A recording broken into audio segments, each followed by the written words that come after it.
આવાંશ જય જય જય જય જય દ્વારકાધીશ।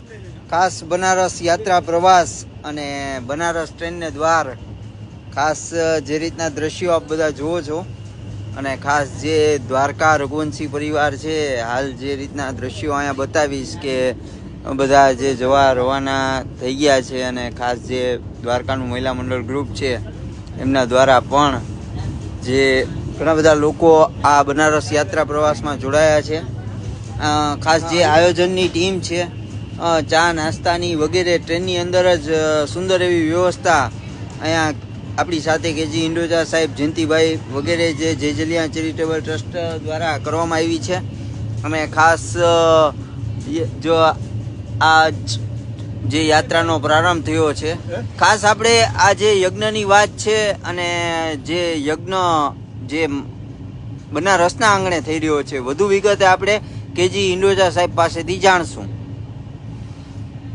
જય જલારામ જય જલિયા ચેરિટેબલ ટ્રસ્ટ દ્વારા આજ રોજ બનારસ મુકામે પ્રસ્થાન કરેલ છે।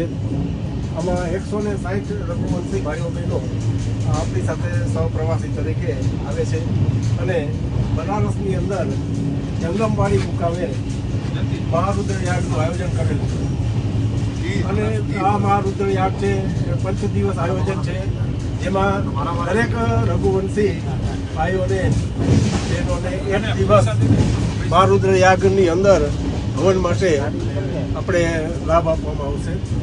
સાહેબ આ જે યજ્ઞ છે જે બનારસની અંદર જ કેવી રીતના શું આયોજન આપના દ્વારા કરવામાં આવ્યું છે? આપણે ત્યાં જંગમવાડી મુકામે હોલની અંદર હાલ ત્યાં વરસાદ છે એટલે એક હોલની અંદર 5 કુંડ મોટા બનાવવામાં આવેલ છે અને દરરોજ 30 થી 35 રઘુવંશી ભાઈઓ બહેનો છે તે હવનની અંદર તે આહુતિઓ આપશે। દ્વારકાના હાર્દિકભાઈ કલ્યાણી છે એમની ટીમ સાથે આ હવનનું આયોજન થયેલ છે। જે દ્વારકા ટ્રેનની અંદર સવારે ચા નાસ્તો સાંજે ચા 2 ટાઈમ જમવાની સમગ્ર વ્યવસ્થા જય જલિયા ટેરિટોરી દ્વારા કરવામાં આવે છે અને આ યાત્રા પ્રવાસ દરમિયાન જે કંઈ રકમ ખર્ચ કરતા વધશે તે તમામ રકમ છે એ દ્વારકા રઘુવંશી પરિવારોના જરૂરિયાતમંદ પરિવારોને મેડિકલ સહાયનું જે આયોજન કરવામાં આવેલ છે તેમાં વાપરવામાં આવશે।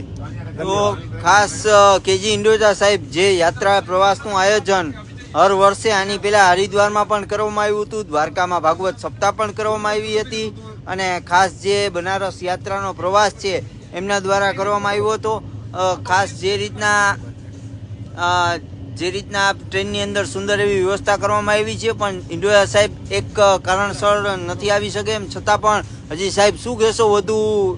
આ યાત્રા પ્રવાસ છે તે આવતે વર્ષે અમે જતીપુરા છે ત્યાં યાત્રા પ્રવાસનું આયોજન કરવાનું વિચારેલ છે તો આવતે વર્ષે પણ આપણે બધા સાથે સહપ્રવાસી થઈ અને જતીપુરા જવાનું અને ત્યાં પરિક્રમા વગેરેનો લાભ લેશું।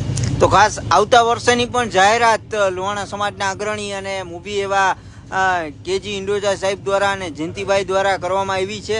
આવતે વખતે જતીપુરાની અંદર પણ આવું જ એક સુંદર આયોજન રઘુવંશી યાત્રા પ્રવાસનું કરવામાં આવશે અને ખાસ આપણે બનારસની તમામ જે વિગતો છે દ્વારકા ટુડે અપડેટ સાથે આપની સાથે જોડાશે। દ્વારકા ટુડેથી ઓમ તોવાણી સૌને મારા જય જય જય જય જય દ્વારકાધીશ।